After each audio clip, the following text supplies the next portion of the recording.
انہوں نے پوچھا ہے کہ کیا میت کو دفن کرنے سے پہلے دعائے مغفرت کرنی چاہیے یا پھر میت کو دفن کرنے کے بعد کرنی چاہیے؟ دفن کرنے کے بعد کرنی چاہیے، اور خود جنازہ جو ہے وہ دعا ہے. جنازہ جو پڑھتے ہیں ہم لوگ دفن کرنے سے پہلے یہ دعا ہے، تو اس کے بعد تدفین ہوتی ہے. تدفین کے بعد پھر اگر دعا کر لی جائے تو کوئی حرج نہیں ہے. کیا نماز جنازہ کے بعد میت کا چہرہ دیکھنے کے لیے لوگ لمبی قطار بنا کر کھڑے ہوتے ہیں، یہ عمل صحیح ہے یا نہیں ہے؟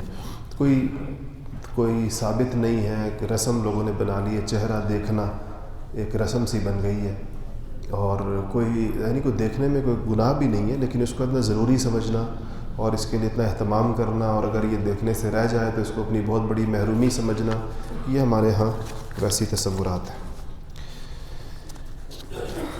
اچھا جی، انہوں نے پوچھا ہے کہ کسی آغا خانی کے ہاتھ کا کھانا خصوصاً گوشت جائز ہے یا نہیں؟ غیر مسلم کے ہاتھ کا کھانا کھایا جا سکتا ہے اگر کوئی نہ بھی ہو مسلمان، لیکن ذبیحے کا معاملہ یہ ہے کہ اس کے لیے ذبح جو ہے وہ کسی مسلمان کے ہاتھ سے ضروری ہے. تو چونکہ اسماعیلی آغا خانی جو کہلاتے ہیں وہ بالاتفاق تمام علماء کا اس پہ اتفاق ہے، حتیٰ کہ سنی شیعہ علماء بھی ان کو مسلمانوں میں سے نہیں سمجھتے، اس لیے ان کے ہاتھ کا ذبیحہ نہیں کھانا چاہیے. دوران سفر نماز میں گاڑی میں نماز پڑھی جا سکتی ہے یا صحیح طریقہ کیا ہے؟ جی، دوران سفر گاڑی میں نوافل پڑھے جا سکتے ہیں، اور آپ صلی اللہ علیہ وسلم نے سواری پر بیٹھ کے نفل پڑھے. اس میں کوئی قبلے کی تعین کی ضرورت نہیں ہوتی، جو آپ سیٹ پر بیٹھے ہیں تو اس پہ نفل پڑھنے چاہیے اور پڑھ سکتا ہے بندہ. فرض پڑھنے کے لیے قیام شرط ہے، کھڑا ہونا، تو اس لیے وہ گاڑی میں بیٹھ کر نہیں ہو سکتے. اس کے لیے گاڑی میں یا جہاز میں یا کسی سیٹ پر آپ بیٹھیں، اس کے لیے کھڑا ہونا چونکہ ضروری ہے، اس لیے اس میں قیام ضروری ہے. پچھلے جمعے آپ نے فرمایا تھا کہ دکان کی پگڑی دینا یا لینا جائز نہیں، اس طرح مکان کا مسئلہ بھی بتا دیں.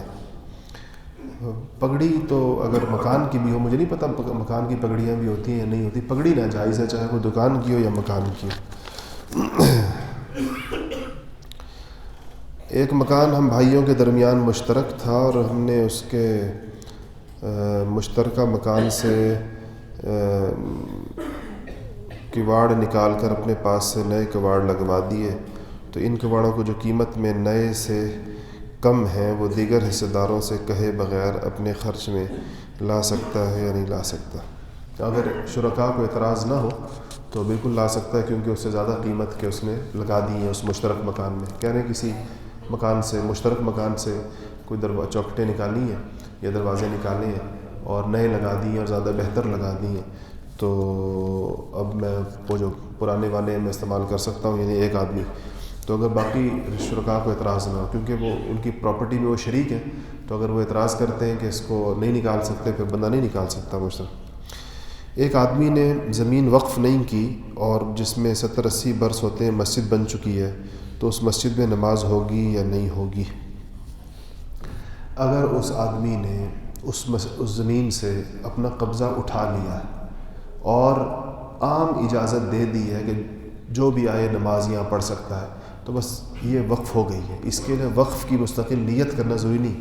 اس کو کہتے ہیں اذن عام، سب کو اس بات کی اجازت دے دینا کہ جب بھی وہ نماز پڑھنے کے لیے آ سکے. نماز پڑھنے کے لیے کوئی روک ٹوک نہ ہونا جو مسجد کی لازمی شرط ہے، تو اس کو پھر مسجد سمجھا جائے گا. بچوں کو تربیت کے لیے کبھی کبھار مارنے کی ضرورت پڑ جاتی ہے، تو کیا اس پر اللہ تعالیٰ کی پکڑ تو نہیں ہوگی؟ ایسی مار جس سے کوئی جسمانی نقصان یا شدید تکلیف ہو، وہ اس کی اجازت نہیں ہے. چہرے پر مارنے کی اجازت نہیں ہے، چہرے پر آپ صلی اللہ علیہ وسلم نے مارنے سے منع فرمایا ہے. البتہ اگر جس کو ہلکی سی ایک چپت کہتے ہیں، اگر وہ کوئی لگا دے تعدیب کی نیت سے تو اس کی اجازت ہے، لیکن علماء نے لکھا ہے کہ اس کے لیے شرط یہ ہے کہ اس وقت آپ غصے میں نہ ہو، کیونکہ غصے میں توازن نہیں رہتا برقرار. تو اس لیے جب غصے میں نہ ہو تو اس وقت. البتہ اگر کسی نے ضرورت سے زیادہ اور جرم سے زیادہ کسی بچے کی پٹائی کی تو قیامت کے دن یہ بچہ قصاص لے گا. اچھا جی، کیا قرض پر زکوٰۃ واجب ہوتی ہے؟ جس قرض کے واپس ملنے کی قوی امید ہو تو اس قرض پہ زکوٰۃ دینی ہوتی ہے، اور جس کی قوی امید نہ ہو، جس کو آج کل کی اصطلاح میں ڈیڈ ڈیٹ کہتے ہیں، مرے ہوئے قرض ہے، اس پہ زکوٰۃ نہ دے، لیکن اگر مل گیا وہ قرضہ واپس تو پچھلے سارے سالوں کی زکوٰۃ دینی ہوگی، لیکن اگر ابھی اس کی امیدیں معدوم ہو گئی ہیں تو اس کی زکوٰۃ نہ دے۔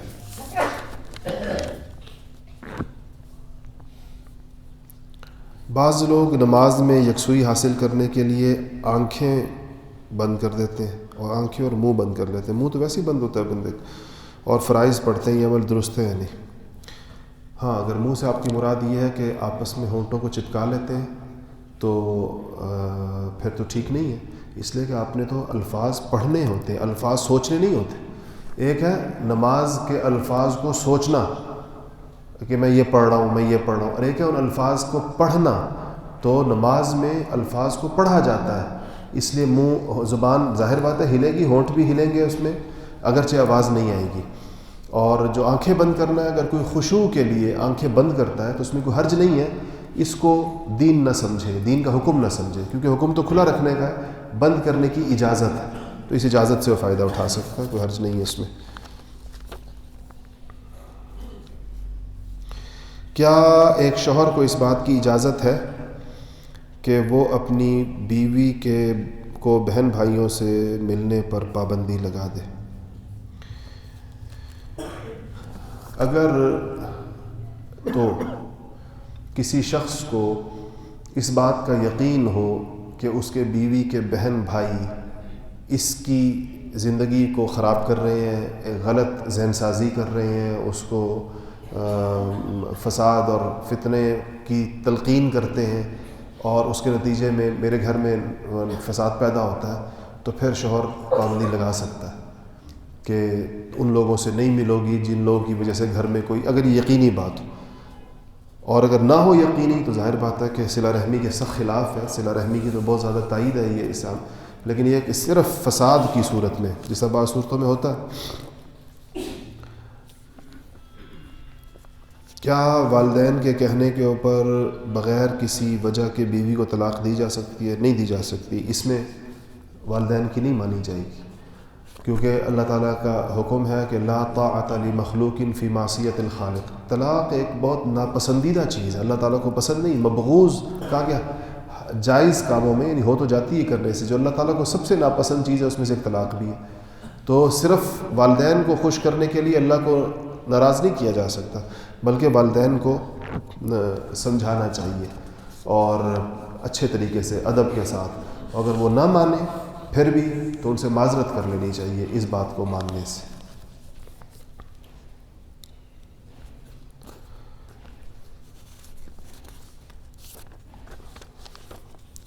4 سال کے دوران باپ کبھی بچے کو دیکھنا نہیں آیا، نہ ہی اس نے بچے کے لیے خرچہ دیا، اب اس بچے کا کیا حکم ہے؟ یہ بچہ باپ کا ہوگا یا ماں کا ہوگا؟ بچے کا نسب ہر صورت میں باپ ہی سے ہوگا، اور بچے کا خرچ ہر صورت میں باپ پر ہی، تو اگر اس نے خرچ نہیں دیا تو اس نے اپنی ذمہ داری نہیں ادا کی، اس سے آخرت میں پوچھا جائے گا، لیکن اس سے اس بچے کا نسب اس سے نہیں ہٹے گا کہ اس کا نسب وہاں سے کاٹ دیا جائے۔ ہم ایک کمپنی میں ملازم ہیں اور نماز کے اوقات میں نماز کی ادائیگی کے لیے جاتے ہیں، تو کیا ہمیں ان اوقات کا حساب کر کے اس کے بدلے میں زیادہ کام کرنا چاہیے؟ نماز چونکہ فرض ہے، اس لیے فرض نماز کے اوقات خود بخود ان اوقات میں شامل ہیں جو کسی ملازمت کے لیے کیے جاتے ہیں، اس لیے یہ اضافی وقت لگانے کی ضرورت نہیں ہوتی۔ یہ نماز کام کرنے والے پر بھی اور کام کرانے والے پر بھی، امپلائی پر بھی، امپلائر پر بھی، دونوں پر فرض ہے۔ تو جب اس اوقات میں وہ نماز، فرض نماز جو پڑھے گا، فرض نماز اور جو سنت ضروری اس کے ساتھ جو ہوتی ہیں، اس کے وہ نہیں کرے گا، اس کا وقت اضافی لگا۔ ہاں، نوافل اگر کوئی پڑھے تو وہ نوافل جو ہے وہ چونکہ ڈیوٹی کے اوقات میں اگر کوئی پڑھتا ہے تو اس کا حساب اس کو دوسرے وقت میں لگانا چاہیے۔ کیا کاروبار میں نفع کی کوئی شرعی حد مقرر ہے؟ کوئی شرعی حد مقرر نہیں ہے، جس پہ دونوں ایگری کر جائیں وہ نفع جائز ہے شریعت کی نگاہ میں، دھوکہ نہیں ہونا چاہیے بس۔ ایک باپ اپنے لڑکے کی شادی اپنی پسند سے کرنا چاہتا ہے، جبکہ لڑکا چاہتا ہے کہ اس کی شادی دوسری جگہ ہو. لڑکا مسلسل انکار کرتا ہے اور اس جگہ شادی نہ کرنے کی قسم بھی کھا رکھی ہے. تو کیا انکار کرنے سے لڑکا گناہ گار تو نہیں ہوگا؟ باپ کہتا ہے والدین کی ہر بات ماننی چاہیے. لڑکا کہتا ہے کہ زندگی مجھے گزارنی ہے اور اسلام میں اولاد کے بھی حقوق ہیں، صرف والدین کے حقوق نہیں ہیں. اس قسم کے معاملات میں شریعت نے نکاح کے معاملے میں جو نکاح کرنے والا ہے یا کرنے والی ہے اس کی پسند کو ترجیح دی ہے کہ جس نے شادی کرنی ہے، خواہ وہ لڑکا ہو یا لڑکی ہو، تو دونوں کو پسند کرنے کا بھی اختیار ہے اور دونوں کو رد کرنے کا بھی اختیار ہے. یہ اس میں والدین کو یہ ناسمجھی کی چیزیں ہیں، اس میں جبر نہیں کرنا چاہیے اور زبردستی نہیں کرنی چاہیے. اور اگر اس قسم ایک بندے کی ایک طرف رغبت نہ ہو اور والد یا والدہ مجبور کر رہے ہیں اور وہ انکار کر دے تو گناہ گار نہیں ہوگا. اس لیے کہ صرف شادی کا بندھن تو نہیں ہے، بعد میں زندگی گزارنی ہے ان لوگوں نے، اور بعد میں جو زندگی اس کی بھی اور لڑکی کی بھی جو خراب ہوگی تو وہ تو اس کا کون ذمہ دار ہوگا. ولیمے کی شرعی حیثیت کیا ہے؟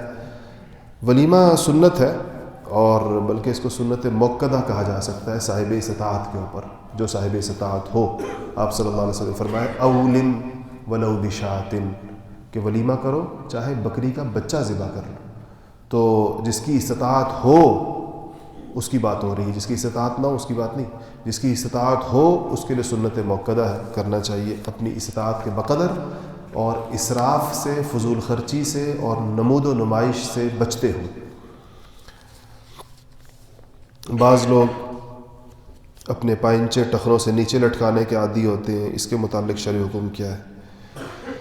بہت واضح حکم ہے، حدیث شریف ہے بالکل ہی واضح. رسول اللہ صلی اللہ علیہ وسلم نے منع فرمایا ہے اپنے پائنچوں کو ٹخنوں سے نیچے رکھنے پر.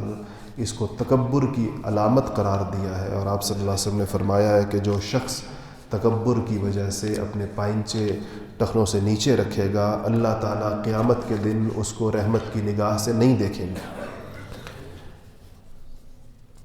ہاتھ اور پاؤں کی انگلیوں کے ناخن کتنی مدت کے بعد کاٹنے چاہیے؟ ہفتے میں ایک بار کاٹنے چاہیے. یہ وہ ان 10 چیزوں میں سے ہیں جن کو فطرت کہا گیا ہے، اور ہفتہ نہ ہو تو 2 ہفتے بعد کاٹنے چاہیے. زیادہ سے زیادہ مدت ان کی 40 دن ہے، ناخنوں اور بالوں کی 40 دن ہے. 40 دن سے زیادہ گزر گئے تو گناہ گار ہوگا.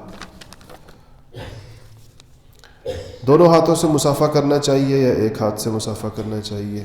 دونوں ہاتھوں سے مصافحہ کرنا سنت ہے، اور اسے دونوں ہاتھوں سے کرنا چاہیے. اس پر احادیث موجود ہیں. بعض لوگ نماز کی حالت میں اپنے منہ کو کپڑے سے چھپا کے یا چادر میں لپیٹ کر رکھتے ہیں، یہ کیسا ہے؟ منع فرمائے رسول اللہ صلی اللہ علیہ وسلم. آپ نے حدیث شریف میں آتا ہے کہ نہا رسول اللہ صلی اللہ علیہ وسلم عن السدل فی الصلاۃ. صدل کہتے ہیں یہ بکلنی ماری جاتی جیسے خاص ناک منہ، جس کو ڈاٹا کہتے ہیں باندھ لینا، تو اس لیے اپنا منہ کھول کر نماز پڑھنی چاہیے. بعض لوگ نماز کے دوران جب سجدے کے لیے جاتے ہیں تو اپنی شلوار کو دونوں ہاتھوں سے کھینچ کر جاتے ہیں، لہٰذا کیا یہ عمل کثیر ہے؟ عمل کثیر سے تو نماز ٹوٹ جاتی ہے. عمل مکروہ ہے، ناپسندیدہ عمل، ایسا نہیں کرنا چاہیے.